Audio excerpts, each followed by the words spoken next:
సభను ఉద్దేశించి 2026 సంవత్సరంలో గవర్నర్ గారి ప్రసంగానికి ధన్యవాదాలు తెలుపుతూ ఈ సభలో ప్రసంగించిన శాసనసభ్యులు నేనావత్ బాలు నాయక్ గారు, ఆది శ్రీనివాస్ గారు, కల్వకుంట్ల తారక రామారావు గారు, శ్రీ అహ్మద్ బిన్ అబ్దుల్లా బలాల గారు, శ్రీ చింతకుంట విజయ రమణారావు గారు, శ్రీ ఏలేటి మహేశ్వర్ రెడ్డి గారు, శ్రీ కూనంనేని సాంశివరావు గారు, శ్రీ పల్లా రాజేశ్వర్ రెడ్డి గారు, శ్రీ బీర్ల అల్లయ్య గారు ఈ సభను ఉద్దేశించి ప్రసంగించి వారి అభిప్రాయాలు తెలిపి స్పీకర్ గవర్నర్ గారి యొక్క ప్రసంగానికి ధన్యవాదాలు తెలుపుతూ ఈరోజు తెలంగాణ రాష్ట్ర ప్రజల ఆలోచనలు ఆకాంక్షలను ప్రతిబింబిస్తూ రాష్ట్ర అభివృద్ధి పట్ల ఈ ప్రభుత్వానికి ఉన్న సంకల్పాన్ని, గొప్ప విజన్ని ఆవిష్కరిస్తూ తెలంగాణ రాష్ట్ర గవర్నర్ గౌరవ శ్రీ శివప్రతాప్ శుక్లా గారు ఉభయ సభలను ఉద్దేశించి చేసిన ప్రసంగం చారిత్రాత్మకం. ఆయన చేసిన ప్రసంగం కేవలం అక్షరాల రూపంలో ఉన్న ఆలోచనలు కాదు, తెలంగాణ అభివృద్ధికి మార్గదర్శి. 2034 సంవత్సరం నాటికి $1 ట్రిలియన్ ఆర్థిక వ్యవస్థగా, 2047 సంవత్సరం నాటికి $3 ట్రిలియన్ ఆర్థిక వ్యవస్థగా తెలంగాణ రాష్ట్రం ఎదగడానికి అవసరమైన విశిష్ట ప్రణాళిక. అటువంటి గొప్ప సంకల్పాన్ని పవిత్ర శాసనసభ వేదిక నుండి రాష్ట్ర ప్రజల ముందు ఉంచిన గవర్నర్ శ్రీ శుక్లా గారికి ఈ సందర్భంగా సభానాయకుడిగా ప్రత్యేక ధన్యవాదాలు తెలియజేస్తున్నాను.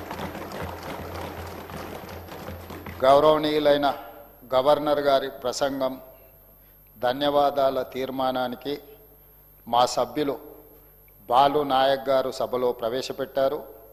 సభ్యులు ఆది శ్రీనివాస్ గారు మద్దతు ఇచ్చారు. గవర్నర్ ప్రసంగానికి ధన్యవాదాలు తెలపడం ఆనవాయితీ. ప్రజాస్వామ్యంలో అది సభా సాంప్రదాయం. ప్రధాన ప్రతిపక్షం కూడా హుందాగా గవర్నర్ ప్రసంగానికి ధన్యవాదాలు తెలుపుతుందని ఆశించాం. తెలంగాణ రాష్ట్ర అభివృద్ధి సంక్షేమంలో కలిసి వస్తుందని ఆశపడ్డాం. కానీ ఆ పార్టీ తమ అహంకార ప్రవర్తనను మార్చుకోలేదు. ధన్యవాదాలు తెలపాల్సిన చోట కూడా ప్రధాన ప్రతిపక్ష నేతలు ఆరోపణలు ప్రత్యారోపణలతో సభను తప్పుదోవ పట్టించారు. 4 కోట్ల తెలంగాణ ప్రజలకు ఈ అంశం తీవ్ర నిరాశకు గురి చేసింది. అధ్యక్ష, రాజులు పోయినా, రాజ్యాలు పోయినా రాచరిక పోకడలు మాత్రం మారలేదు. పూర్వం ఒకరి నుంచి ఇంకొకరికి రాజ్యాధికారం మార్పిడి జరిగినప్పుడు యుద్ధాలలో వేలాది కుత్తుకలు తెగేవి, రక్తం వరదలై పారేది. అప్పుడే అధికారం బదలాయింపు జరిగేది. అది రాచరిక వ్యవస్థ. కానీ ఈనాడు ప్రజాస్వామ్యంలో ప్రజలే రాజులుగా మారి ప్రజాస్వామ్య పద్ధతుల్లో నాయకుల్ని ఎన్నుకుంటున్నాం. కొందరు ఇంకా తమను తాము రాజులుగా భావిస్తున్నారు. ప్రజలు తప్పు చేశారని అనుకుంటున్నారు. నియంత పోకడలను అనుసరిస్తూ ప్రజాస్వామ్యాన్ని అపహాస్యం చేస్తున్నారు. ఎందుకంటే రాచరికంలో వారసత్వానికి అవకాశం ఉంది. తాతల నుంచి తండ్రులకు, తండ్రుల నుంచి కొడుకులకు, కొడుకుల నుంచి వాళ్ళ కొడుకులకు అధికారం వారసత్వంగా వచ్చేది మనం చరిత్రలో చూసినాం.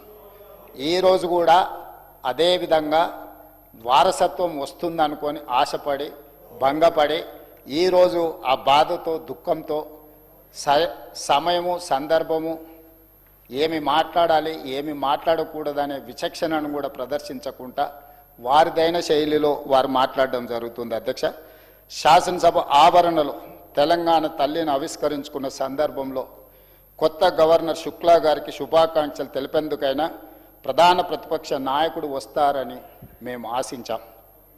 కానీ ఇంకా ప్రజలే తప్పు చేశారని అనుకుంటూ అహంకార ధోరణితో వ్యవహరిస్తున్నారు.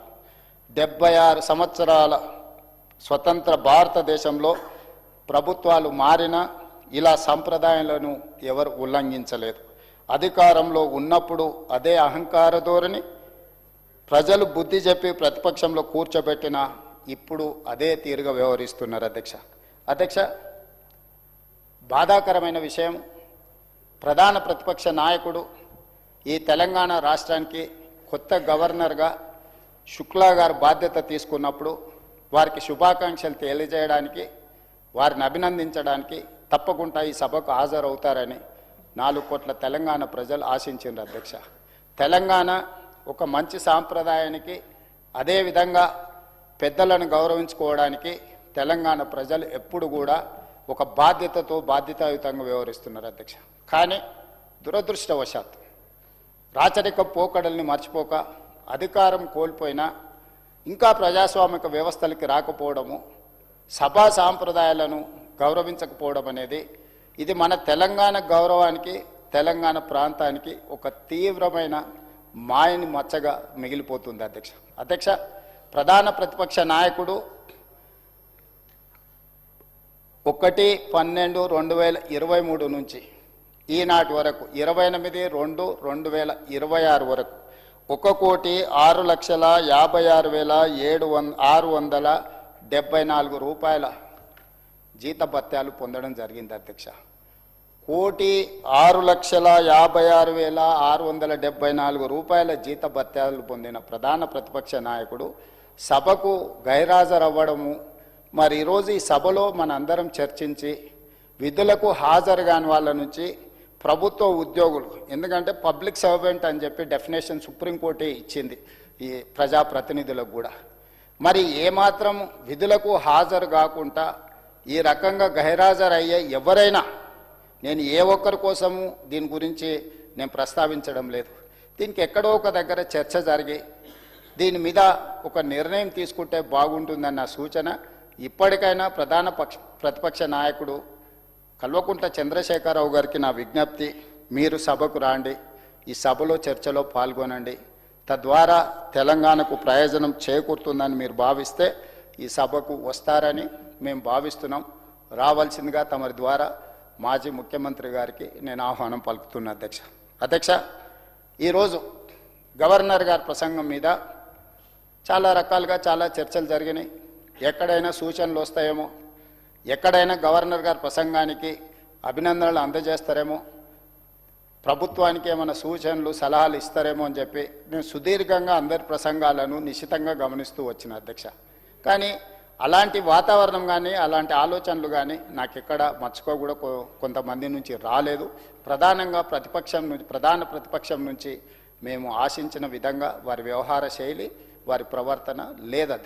అధ్యక్ష, ఈరోజు నేను ఈ సభ ద్వారా గవర్నర్ గారు ఏదైతే వారి ప్రసంగం ద్వారా ఒక విజన్ను, ఒక పాలసీ డాక్యుమెంట్ను, ఒక ఫ్యూచర్ యాక్షన్ ప్లాన్ను ఈ సభ ద్వారా తెలంగాణ ప్రజలకు 4 కోట్ల తెలంగాణ ప్రయోజనం కోసం ఈరోజు వారు మనకు ఒక పాలసీ డాక్యుమెంట్ను సభ ముందుకు తీసుకురావడం జరిగింది. అధ్యక్ష, ఈ పాలసీ డాక్యుమెంట్ తయారు చేసే ముందు, మంత్రివర్గం ఆమోదించే ముందు, మంత్రివర్గం ఆమోదించిన ప్రసంగానికి గవర్నర్ గారు ఆమోదం తెలిపే ముందు చర్చలు జరిగినాయి. అధ్యక్ష, దీనికి ప్రధానమైన కారణము గత చరిత్రను అనుభవాలుగా మార్చుకుంటూ భవిష్యత్ ప్రణాళికలను మనం రచించుకోవాలని చెప్పి మంత్రివర్గ సహచరులు అదేవిధంగా గవర్నర్ గారితో చర్చించి ఈ ప్రసంగాన్ని